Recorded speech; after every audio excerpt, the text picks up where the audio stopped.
And then they were like, hey, you know what? Let's push to 2022. And that was when I was like, fuck no. I was like, you guys, like look at what's going on right now. Like, everyone is locked inside their home. And I don't know about you, but I am on Spotify every day, all day long, looking for new music to get me through this shit.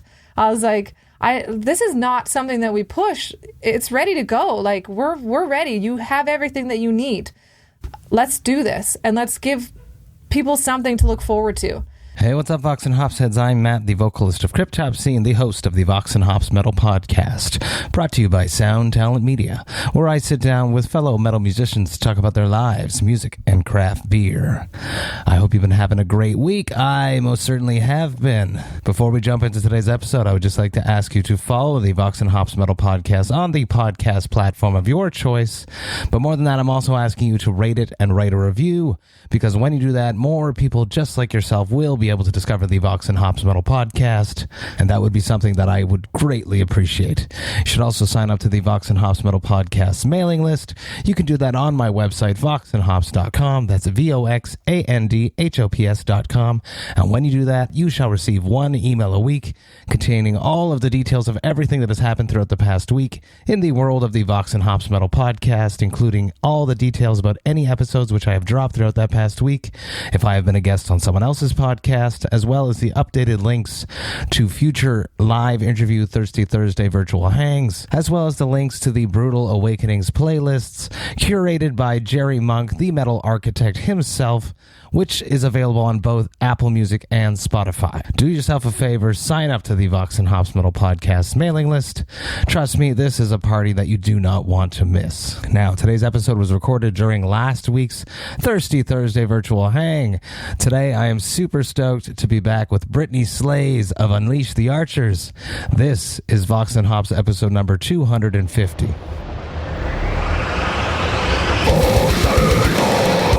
I warn you, what you are about to hear is very disturbing indeed. Hey, what's up, everyone? Today, I am back with Brittney Slays, but this time around, we are recording this interview live at Thirsty Thursday.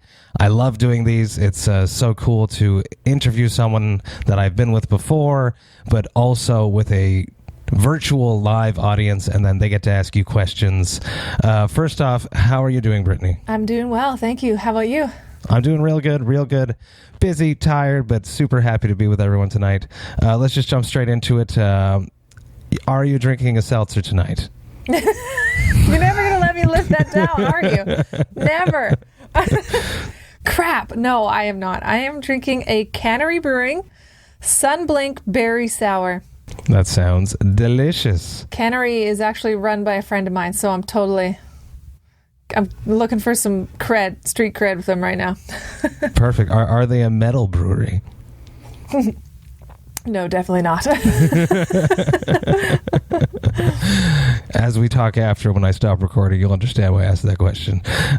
For myself, I'm drinking a BreWskey. This is their Lois Du Mouvement, and it is a double dry hopped IPA, 7%, that's been hopped with Idaho Gem, Idaho 7, and Simcoe. I love BreWskey.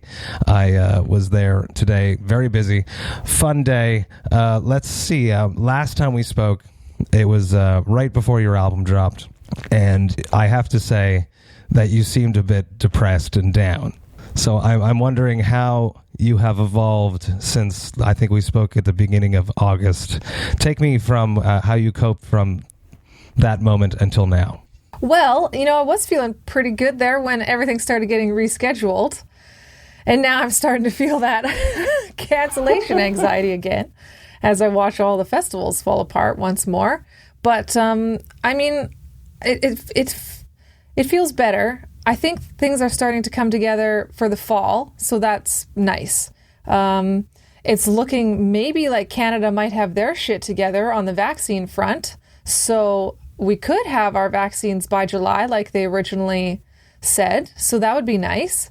That would mean that if some of the festivals that do go forward, which were scheduled for August, some of them that we had slots for that are occurring in August are trying to go ahead. So we might actually be able to go and do those. And if we can, if we say, okay, we've got our first shot and they're like 90% effective or whatever, it might stop us from having to quarantine and all that crap. So that might be good. And then it's looking like a North American tour for maybe like September, October might be happening. And we've already announced our European dates for December. So I'm feeling positive. I've always been a firm believer in no expectations, no disappointments. So I am literally, like preparing for the worst, but hoping for the best right now. But I think it's, and a lot of people are really loving the new record, and that's great too. So that's where I'm at. I love the record. It's been on constant rotation. Oh, no way. No, honestly, it's just so damn catchy. Oh. And I clean my house to it. It's taken over. It's taken my house cleaning CD prior to your record was the Night Flight Orchestra. Oh, nice. I would put that on and my house would just get clean. So you have definitely taken over that abyss. That's awesome. It's perfect. It's one of those records that it finishes and I'm sad and I have to start it again. That was the point. Yes, make them press replay. But it's the truth. I'm not just saying that. I don't normally say things like this, but it's definitely true. I do think that a Canadian tour would probably be the first things that start happening. That's my take on the whole corona, the COVID situation. I think going into different countries is going to be difficult, honestly, and I think that we're going to start seeing Canadians bands starting to pair up, and hit the road together across Canada. That would be awesome. Yeah, I'd totally be down with that.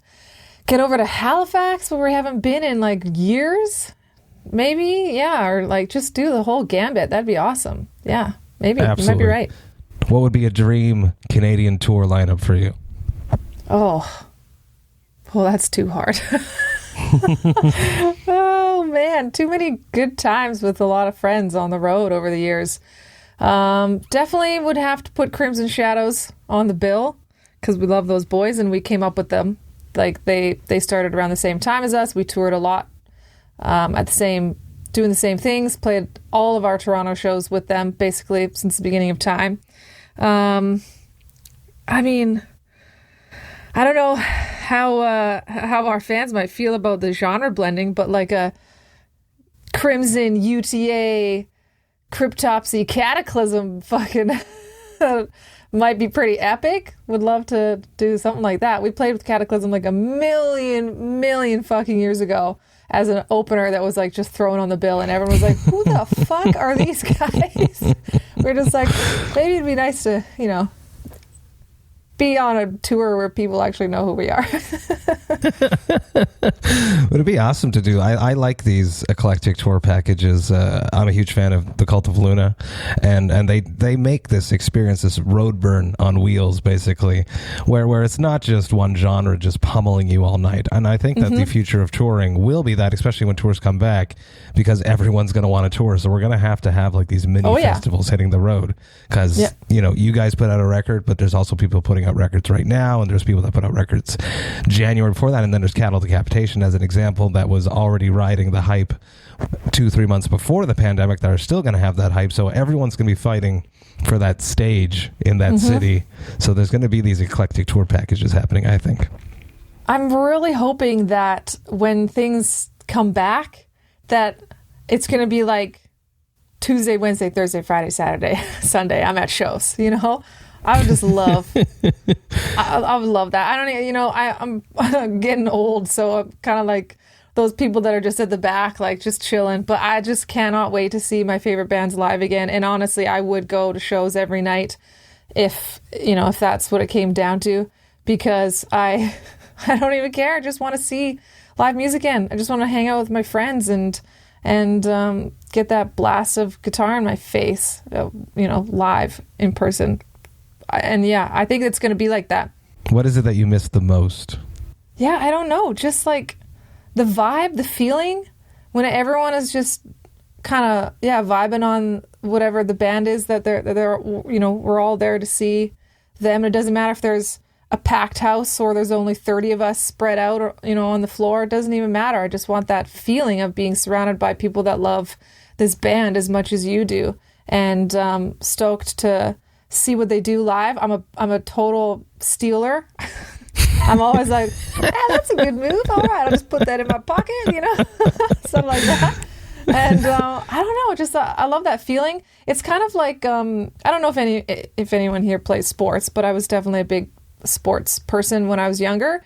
And I don't know about you, but watching sports, a sport that you played for a long time or that maybe you were good at, makes you want to play it again. So it's the same thing for me watching live music. It's just like, it gives me that same kind of feeling of being up on stage, and you just get a little bit of taste of that. But you don't have to load gear and deal with the cleanup at the end of the night. You just get to go home. That's true. I love that when I would go do the interviews at the venues, and here I am watching my friends up on stage, and I'm like, damn it, I should be on stage. That yeah, little I know, right? jealous pang of, but then you have the whole, oh, but I get to wake up in my bed tomorrow. Yeah. Oh, but I get to use my toilet tomorrow. When I get to shower. I get to shower tomorrow too, which is without the hair. Exactly. I did, those are things that I don't miss, but when I'm there, I guess I'll have that moment of, oh yeah, that's what this is like. Oh yeah, you like come out of, you're like, oh man, I can't wait to tour, but then you're like, nah, wait a minute, no, I'm good. Take me to that first pit, like you're standing on stage after COVID, everything's back to normal, there's no more social distancing, we are at X time ahead of us, and you're on stage and that first pit breaks out. What is your mindset? Oh man, I'll probably just want to jump in there too. Hold my mic. Oh, that's gonna be the greatest. I just can't wait. I literally cannot wait. I think what I'm most excited for is everyone's going to have had so much time to ruminate with the album that they're going to know all the words. And so I'm going to be able to see people singing along and hear their voices. I'll always remember this one time when we played Chicago and we sold it out, and it was like an amazing crowd. And at one point I just stopped singing, and I could hear them, the crowd, louder than the instruments and my monitors and everything. And I was just like, this is it right here. Yeah. Just goosebumps. Yeah, exactly. And so I'm just like, I can't wait to have that again. That's really what I'm looking forward to. And I probably won't even be able to sing. I'll just be smiling the whole time. I'll be like, I'm so glad we're here. Like, holy fuck. Can you believe we're here? Brittney, shut up. Sing. No metal faces. Yeah. Oh no. Oh goodness, no. I can't do that in the, normally. It was really funny because one time, I don't know, we were pretty shitty in the early days or whatever, but we always had a good time. And we came off stage and there was like a friend that was like, oh, I want to introduce you to this like big label exec, whatever, blah, blah, blah. This same crap. And she was just like, oh, yeah, you guys looked like you were having fun. It's just like, yes, we were. Because we were always smiling and like running around. It doesn't matter that we probably totally sucked. We didn't care. We just were having a good time. And it's still, it's still that way to this very day. We're up there because we want to have fun. And we're just sharing music with other people that love heavy metal. That's what it's all about. I love that. Something did happen this year that was amazing, and that's getting nominated for a JUNO Award for Metal Hard Music Album of the Year. Now this list is packed with Vox and Hops alumni, and I think that's super cool. We got Annihilator, Cataclysm, Protest the Hero, and Vile Creature. 3 out of the 5 are Vox and Hops alumni, and I love that. But I think you're going to win it. Oh, really? Oh, I hope do. So. What's your mindset when you get nominated for something like this? The same, really. It was just kind of like, awesome.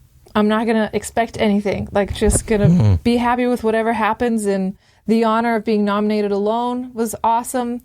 And a friend of ours is on the Academy, Karis or whatever it is, and he's like, oh, you guys made it to the next round. Like, he's like, I'm voting for you. And that was like what decided who the nominees were. So when he said that, I was just like, man, that's good enough. That's good enough for me. Like, just know that we made the first round of cuts.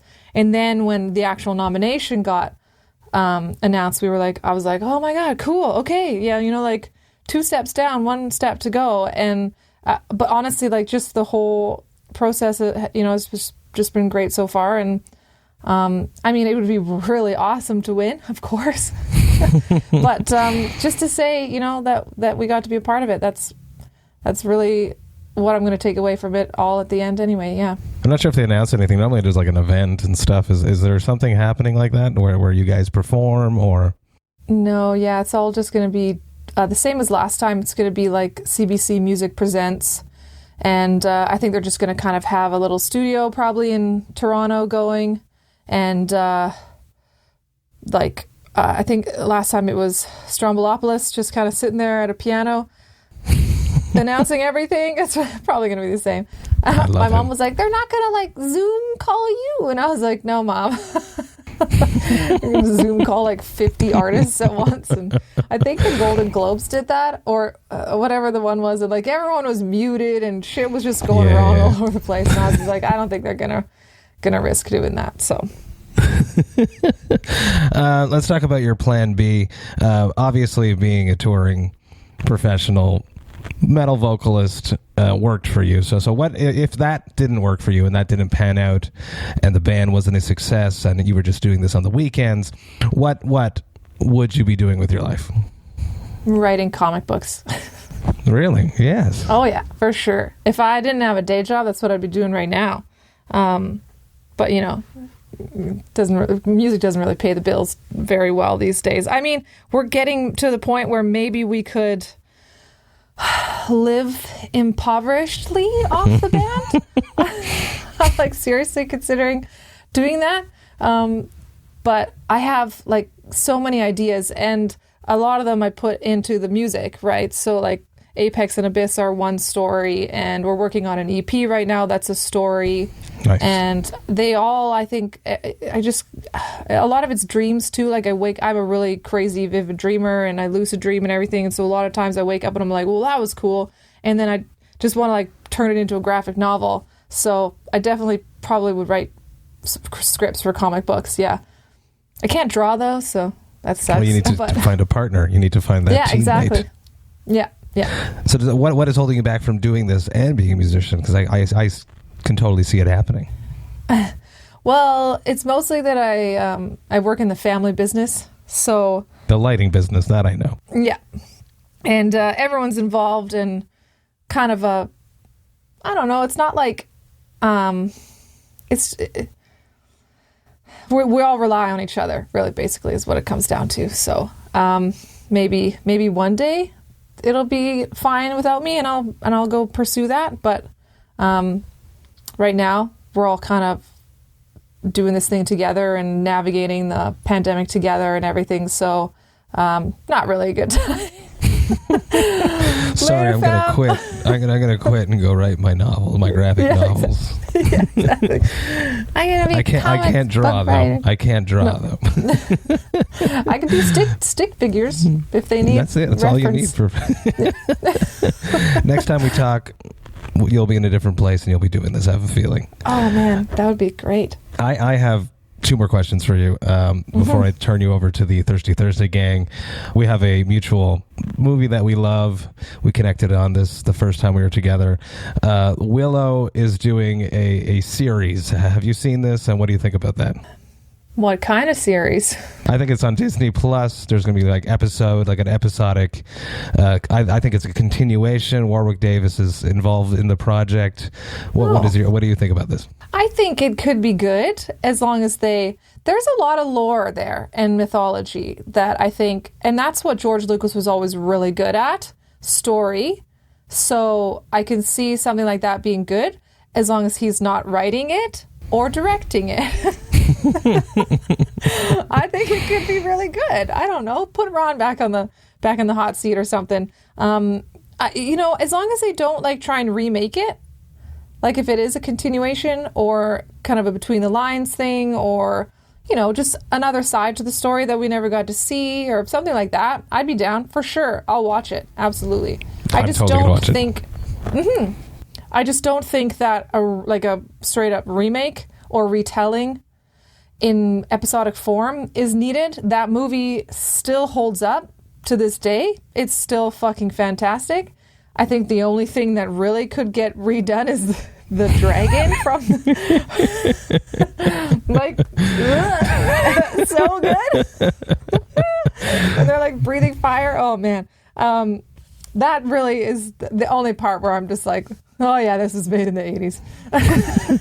But everything else is fantastic. Don't touch it. But yeah, I'm down with that. I'm always down with, more of what I love, right? Absolutely. Lucas did write novels after the first movie. I have them actually. A fan gifted them to me, the whole series on the last tour. He just like handed me this box and was like, I think you should read these. And I was like, okay. And I was like, this pretty little box thing. And then it was like all the Willow books inside. I was like, no fucking way. Nice. Good score right there. I know. I'm super stoked to read them when I have time. Yeah.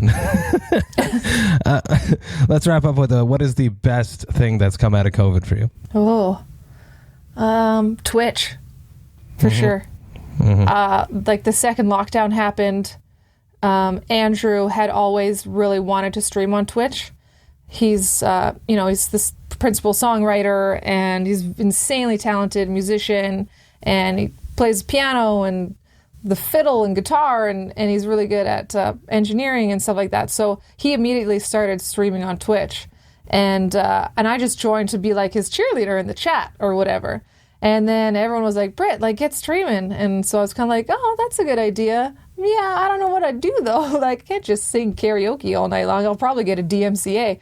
And so I just started playing video games like regular Twitchers, and like it's honestly just been the raddest time, and it's such a cool community. It's and like the music community on there. So that's really mostly kind of who I hang out with and who I mingle with and whose streams I hang out in and stuff. So like the music side of it is like very supportive, and it's just like this really positive place. And we started a Discord channel, and so a lot of our fellow streamers are in there with us, and people that are fans of the band but are also just like Rocksmith streamers and stuff like that. And it's been this amazing place to go to, and honestly, with the way that Facebook is going and Instagram and like even TikTok now, and just all the social media platforms are being destroyed by corporate greed and fucking bullshit conspiracy theorists and racism, and it's just, they're fucking shitty places to be, really, at the end of the day. And so Discord has kind of become this awesome community of like-minded people, and if someone says something shitty, you just fucking boot them. You don't even have to worry about it.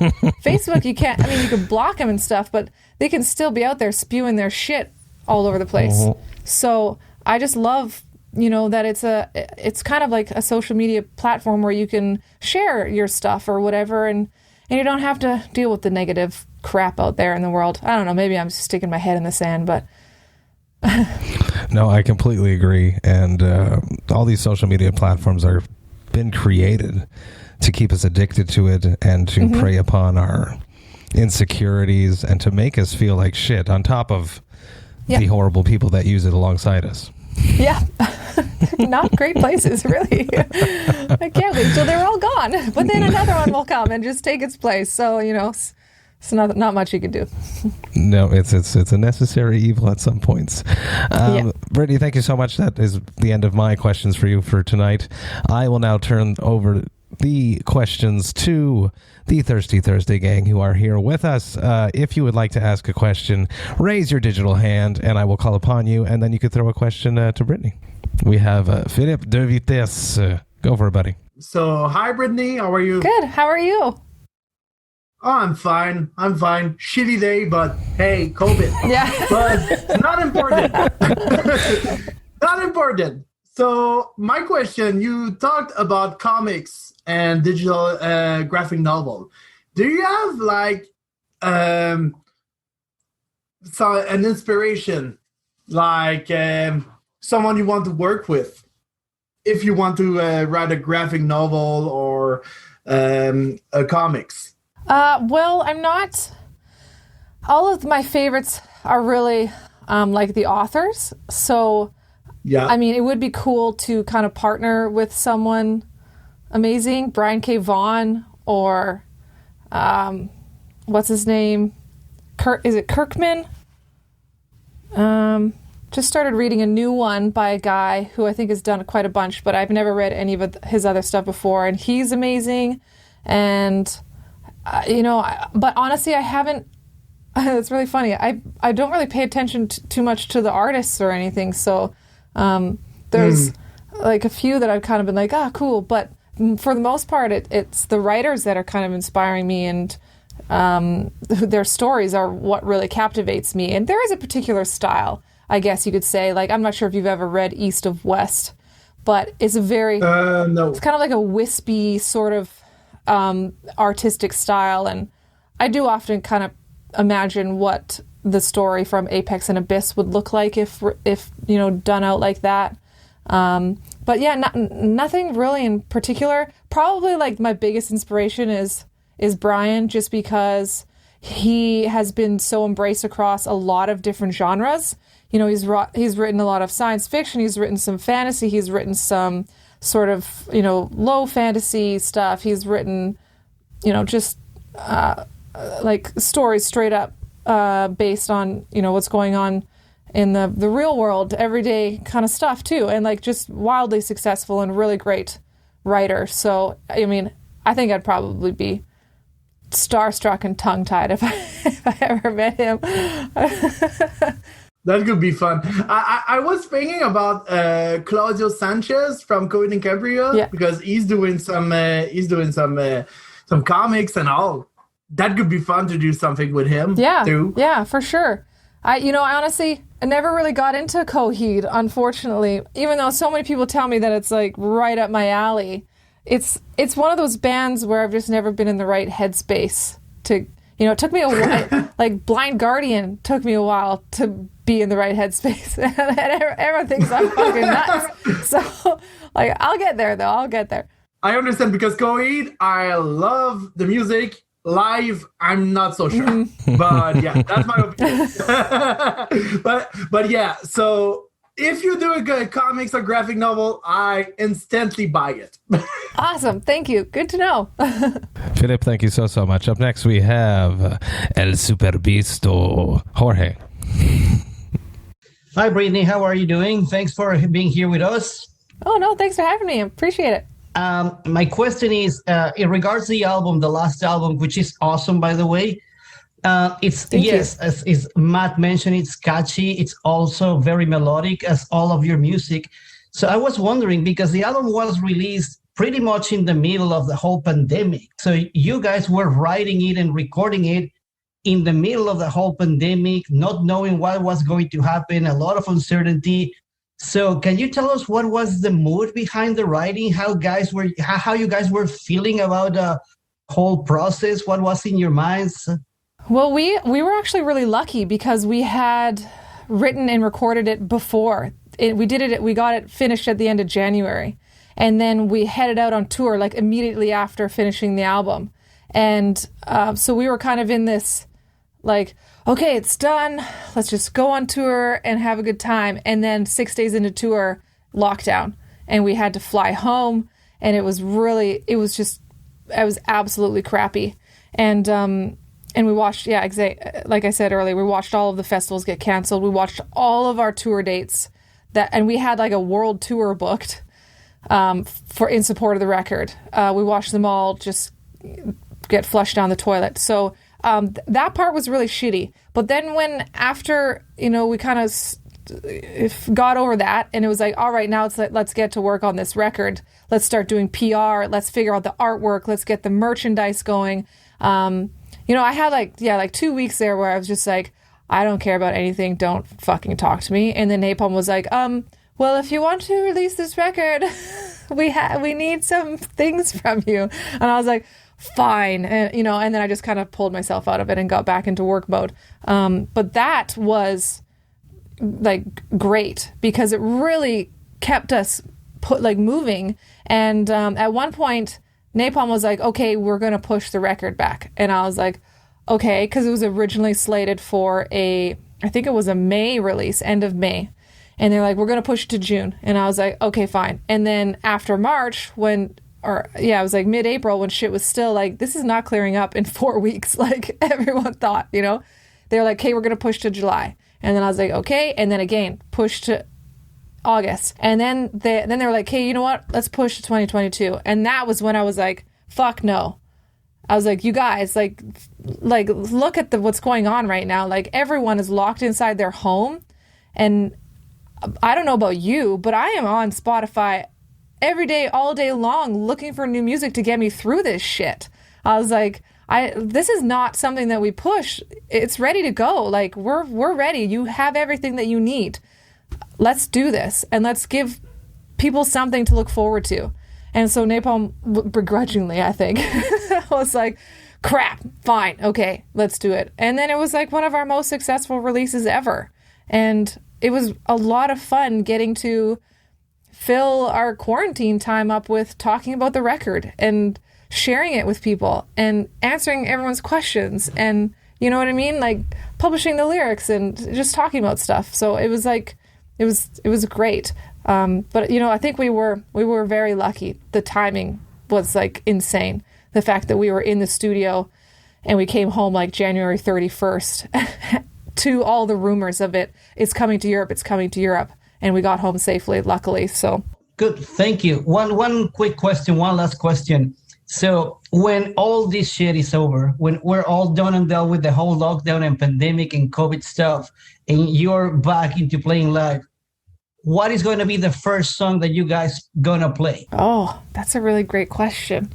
Or which one would you like it to be? I don't know. Well, I think it'll be decided by whatever our set list is going to be for the tour that comes first. And it depends because we've got a support tour lined up and a headlining tour lined up. So whether or not which one of those ends up being the one that we do, that will determine our set length. And then that will determine what songs we get to fit in there. But I'd love to just fucking come out with Abyss, the title track. Just, you know, be like, fuck yeah, finally, here it is live in person. You know, we all can't wait to play it. I know you guys can't wait to hear it. So let's just fucking go. Yeah. Cool. Thank you. That's what I'd do, Brittney. I would start it off and just nail it with that track, with you just belting that high note there, and then you're like, oh my god, she goes higher. I had to keep it exciting. I'd done every other possible wail that existed before already. I was doing it with my kids the other day, and I was lip syncing in their faces. It was quite funny. I'm sure they loved that. Thanks, Dad. They're like, Dad, play Du Hast and turn this off. Nice. They're obsessed. It's a good one too. They're obsessed. After Party King, Evan Welch up next. All right. Hey, Brittney, how you doing? Doing well, thanks. How about you? Oh, another day above ground. Yep.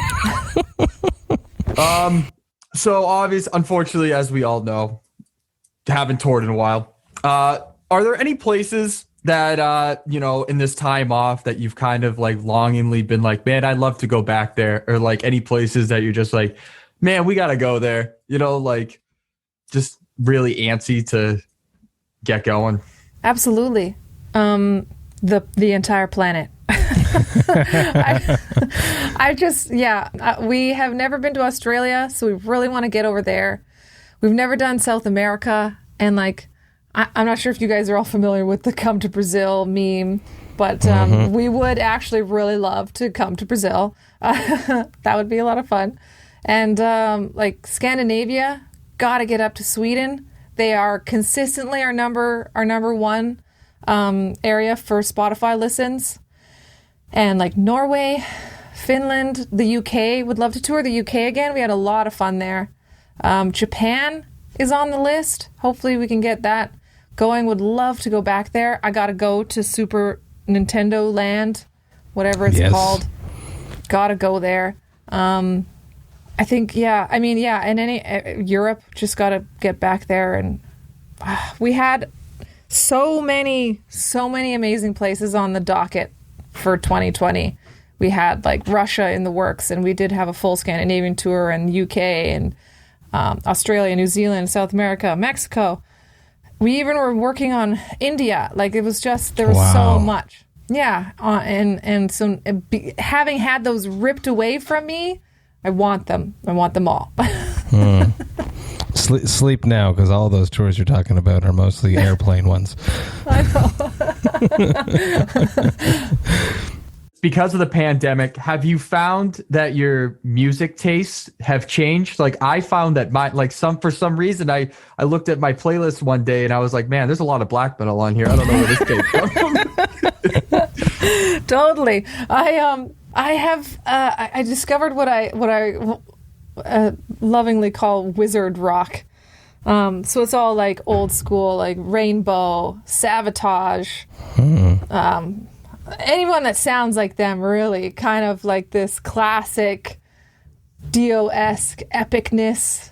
I've been listening to a lot of that, and even just like Kansas and fucking whatever I can get my hands on, really, just kind of like chill, clean guitar kind of style. I'm starting to do a little wizard rock playlist that I'll put up on Spotify or whatever. And I thought you were going to say project. Oh man, I would. I just need to not have a day job anymore. But yeah, I mean, I don't know. I've kind of always had a love for a lot of different genres. I'm always on the lookout for a new like synthwave record, a new pop record, new black metal, new ambient black metal, new death metal, anything. If it's, I'm a mad Spotify listener, so, and I love the recommendations. I'm like, give me all the algorithms. I'm not afraid of AI over here if it's just going to recommend me more rad bands, Awesome. I'm switching gears, sticking with BreWskey. I'm going to their brew juice, which is Brew a juice. fruited sour. Yes, a fruited sour. Ooh. This is their Deli-Cinq, which is a Quebecois fruit juice, like a juice box that we have here in Quebec. And it's their Deli-Cinq Guimauve, so it's a marshmallow juice fruited sour. It's got orange, cara cara, mandarin, a grapefruit, citron is a lemon, lime, and marshmallow. Just Nice. killer in a crowler. That looks really good. I love these crowlers. Is it really fat? It looks It's like a crowler, super yeah. fat. Yeah. Is that It's is the size of my visual head. effects? Matt has tiny hands. It's and instead of the growler situation that's going on, a lot of these breweries have started doing these crowlers, which is a giant can because Cool. it will store for longer. And with the whole pandemic, a lot of these tap houses, instead of putting beer into kegs, they're doing crowlers. So up next we have Nice. Nat. Long time no see, lady. Hello. How are you? I'm good. How are you? Wait, you I'm answered really- it like 6 times already. I know. That's okay. I have a more important question. How's Kelpana? Oh, he's great. He's really great. He's getting way too used to us being home all the time, though. He is a fat little chicken cat. He knows. He just sits in front of the fridge, and we're like, "Aw, buddy, you're so cute. Here's more chicken." Like, he's so fat. But he's great. That's good. It's always important to ask how animals are adjusting before, Right? All these COVID puppies ain't going to know what hit them when mom and dad go back to work. Oh my god, my dogs are I don't Spoiled. know. It's over. But how much do you miss slumber parties? I miss everything. Anything to do with other people, other human beings. I want to come and party it up out there with you guys. I want to be on tour. I want to sleep in a shitty van. Yes, I said it. I would totally do that again. On floors. Well, we miss you too. Like lots and lots. Soon, hopefully. Yeah, hopefully soon.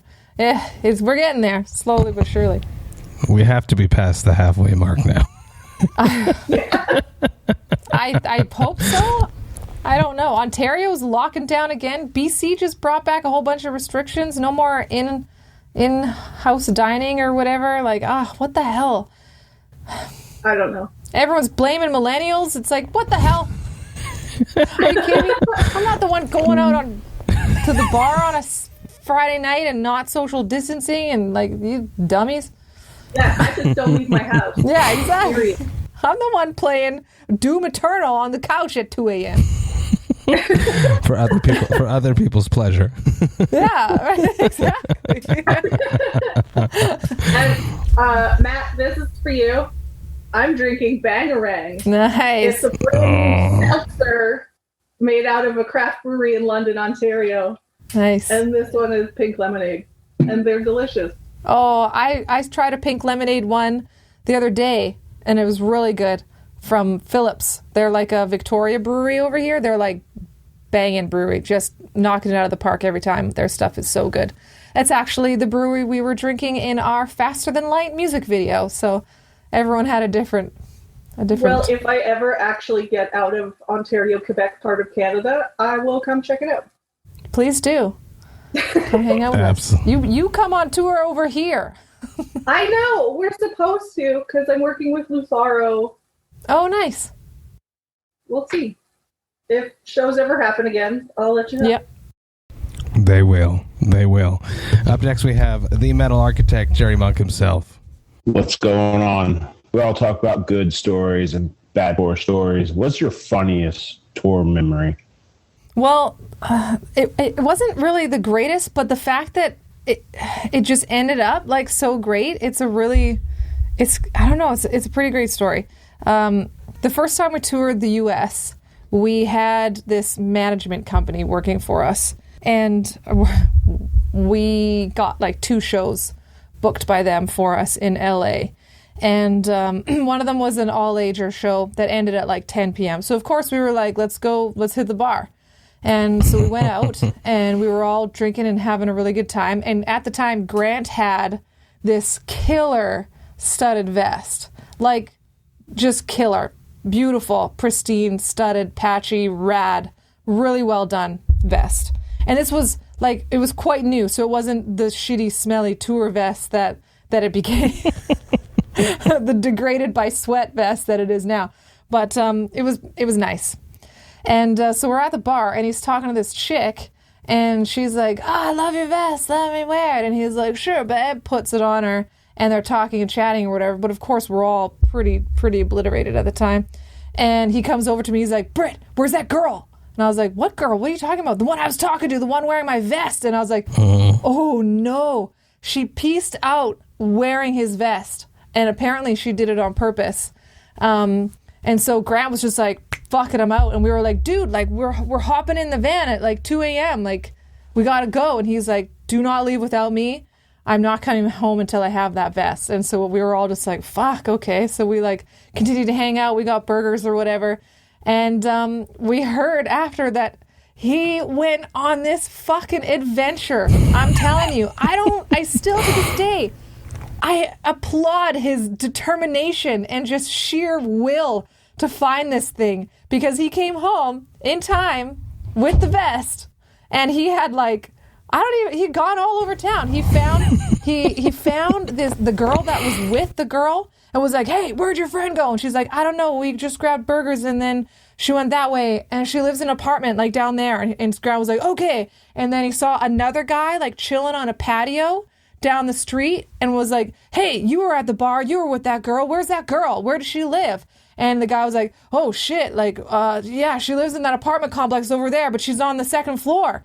And so Grant was like, shit, yeah, and like jumps the fence and then climbs this building. And of course the sliding door is open, goes into this girl's apartment, and she's in there partying with a couple people, and fucking rips the vest off of her and was like, fuck you, don't take my shit, puts it on and like pieces out. Like, I was just like, that is the greatest story of all time. Like, how did you fucking do this? It was so great. It was so great. And just, I can just imagine like that, when that guy is on a mission, You can't stop them. So that's probably the best. That could be like a 90s movie with like, you know, like, what's the guy in High Fidelity? John Cusack. Cusack is Grant in the movie. Absolutely. So perfect. Oh man, just this whole night of hijinks to find this vest. That's such a great idea. Yeah. You can have it. 2.5% royalties on all net revenues. There you go. We'll see. I'll have my Thirsty Thursday lawyers contact yours. Jorge has another question. Go for it. Oh, wait. Dave's comment. The girl has an equally good story. She sure does. Absolutely. I love that. Just crawling into her. Dude shows up into the living room like, "Ah, carry my shit." Oh, yeah. She's probably talking. She's still talking about that stuff for sure. Absolutely. Absolutely. I swear he's famous now. He's famous now. Look at his YouTube. Over 1 million plays. Oh, yeah. Yeah. And I wore his vest. Okay, well, so that's a great story. Thank you for sharing. And in a similar vein, what's your most memorable gig? The most memorable gig so far? It could be the best, it could be the worst. Like so far, which is the gig that just stands up there in your mind as the most memorable gig ever? Oh, there's been a lot. That Chicago gig was pretty rad. That was like our first time ever selling out a U.S. venue. So that was a really cool time. The first time we toured Mexico, we played in this small little bar, and it was literally 40 degrees outside still at night when we played, and they didn't have air conditioning. Oh, yeah. And it was packed. It was absolutely packed. So, we put on a show. We move around, and we don't just stand there windmilling Cannibal Corpse style. No offense, Cannibal Corpse. I love it. I'm very much a fan. But, we run around. And we all finished that set looking like we had just taken a shower. Literally, hair soaked. Scott's drums were doing this, and they had pools of water in them. Wow. I'm like sweating onto the drums. The boys were all out of tune. I was great. I was loving the steamy, like my vocals were like just prime, but I looked like crap.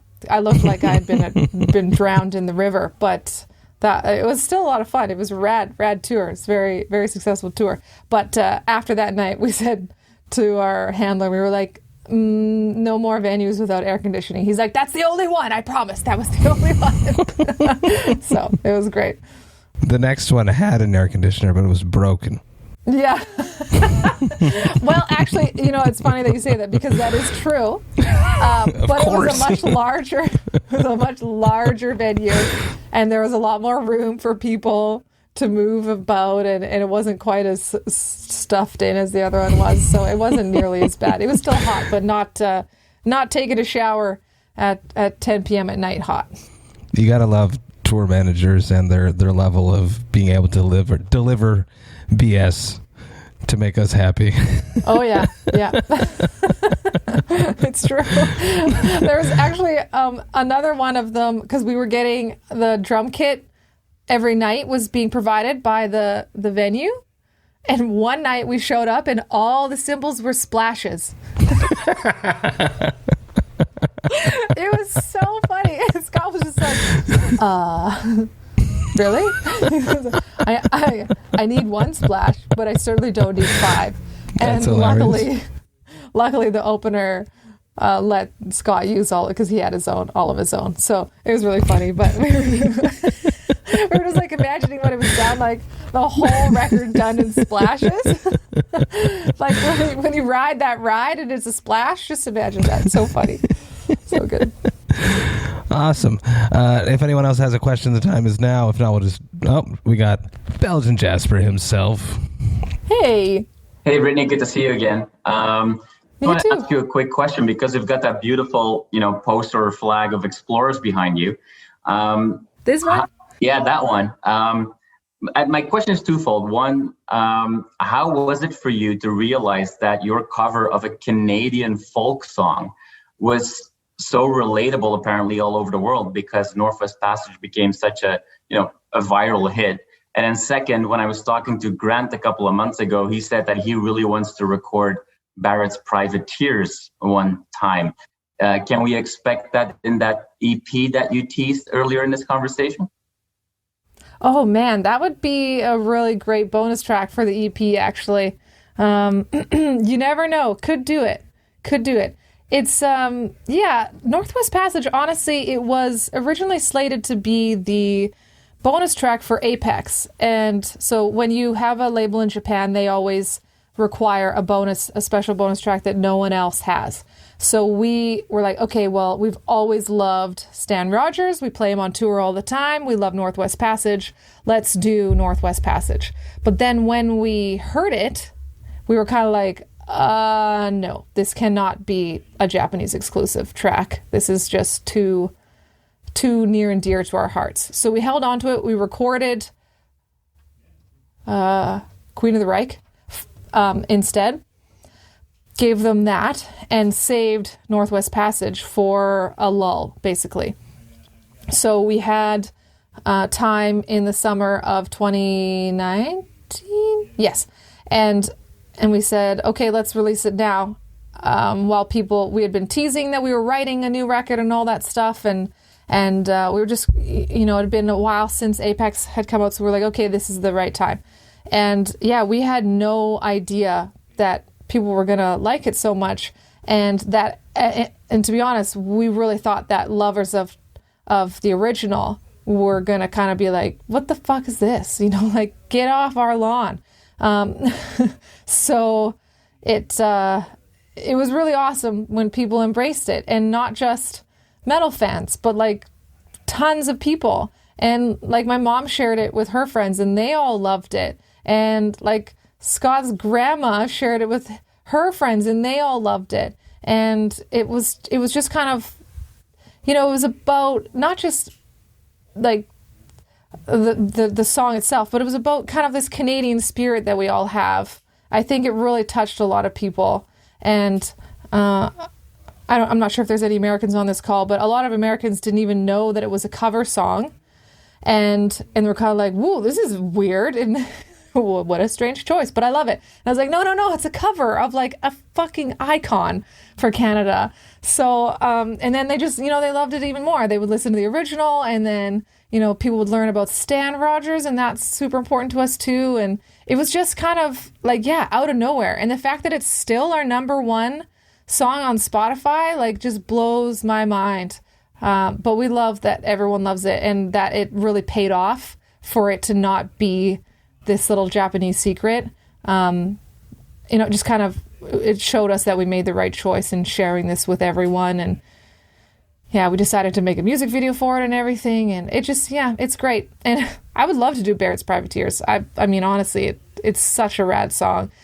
And the only thing really that's stopping us is the fact that Ailstorm did it. But I think we would maybe kind of do a different take on it. Maybe, I don't know. We'll see what we can do.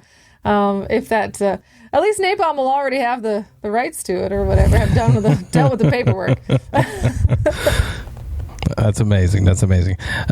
Everyone, thank you so much.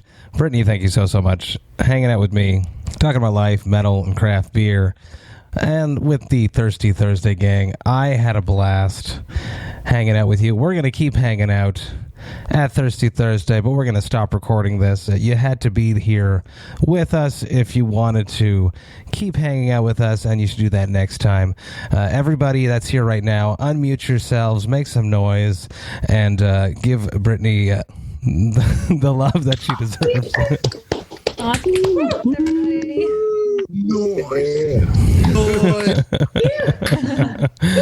Cheers, everyone. Cheers. Thank you so much, Brittney. Cheers. Cheers.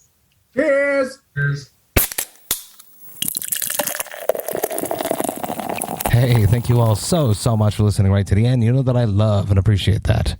I love Brittney Slays. I love Unleash the Archers.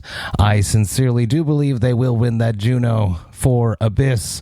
What a killer record. I honestly just finished listening to it while cleaning my house. As I mentioned, my house needed some vacuuming done, and Unleash the Archers Abyss was my soundtrack to that activity. And it worked. My house is now tidy. A massive cheers to Brittney for coming and hanging out with me and the Thirsty Thursday gang. Massive cheers to the Thirsty Thursday gang for being there with me and asking a bunch of amazing questions. I love doing these, and I am already excited for next month's live interview Thirsty Thursday virtual hang. If you enjoyed this Vox and Hops episode, you should follow it on the podcast platform of your choice. But more than that, you should also rate it and write a review, because when you do that, more metalheads just like yourself will be able to discover the Vox and Hops Metal Podcast. You should also sign up to the Vox and Hops Metal Podcast mailing list. You can do that on my website, voxandhops.com. That's VOXandHOPS.com. And when you do that, you shall receive one email a week containing all of the details of everything that has happened throughout the past week in the world of the Vox and Hops Metal Podcast. Trust me, do it. This is a party you do not want to miss. Sign up to the Vox and Hops Metal Podcast's mailing list. The Vox and Hops Metal Podcast is brought to you by Sound Talent Media. I have one more episode coming at you tomorrow, but until then, remember to enjoy life, metal, and craft beer. Cheers, Vox and Hops heads.